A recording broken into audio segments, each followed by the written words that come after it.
let's do some new word practice, and we're going to break down a bunch of words related to the nervous system.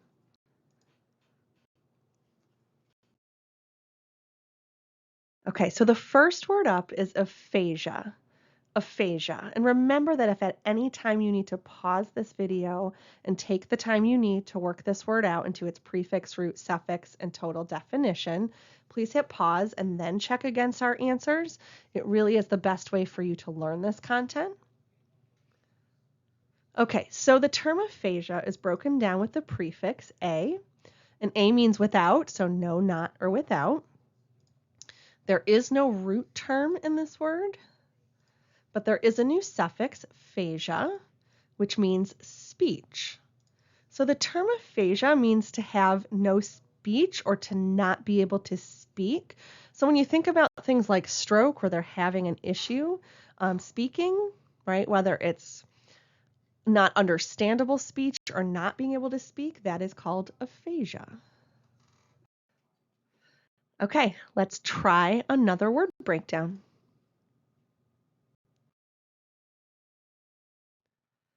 Next up is the term dyspraxia. Dyspraxia. All right, the suffix here is the suffix dys, D-Y-S, which means to be bad, painful sometimes, could be a definition. In this case, we're going to go with bad. Again, there is no root term here, but we do have a new suffix, which is praxia, which means an action or movement, like physical movement, like moving your muscles or moving your body. The term dyspraxia often refers to movement that is bad, and what we mean by bad in this case is not coordinated. So oftentimes if you're looking at a medication insert, for example, one of the things they may tell you to look out for is dyspraxia, which means that you start to lose your muscle coordination, and so you're becoming very uncoordinated, so it's bad muscle movement. Let's take a look at another word and another definition.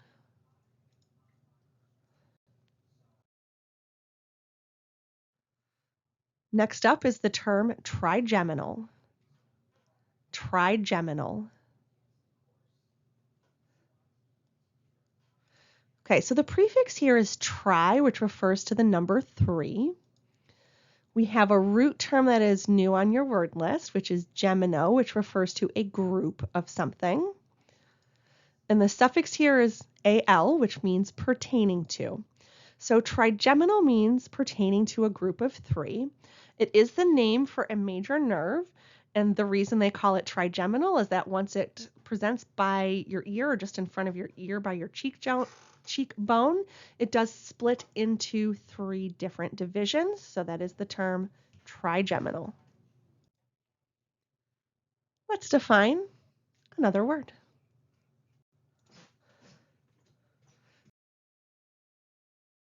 Next up, we have the term mental.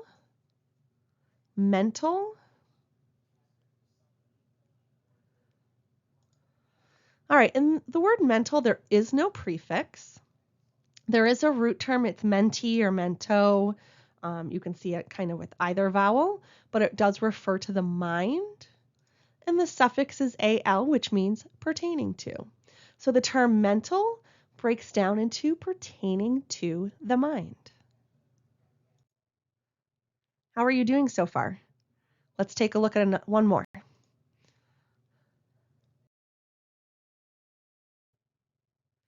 Next up, we have analgesia. Analgesia. All right, so the prefix here is an, and just like the a prefix that we just looked at, it means no, not, without in this case. There is no root term, and there is a suffix, algesia, which refers to pain. So an analgesic or analgesia means to be without pain. So analgesia is what they give you when you're going into surgery, when you're getting sutures, when they're putting on something that causes you to no longer feel any pain during the procedure.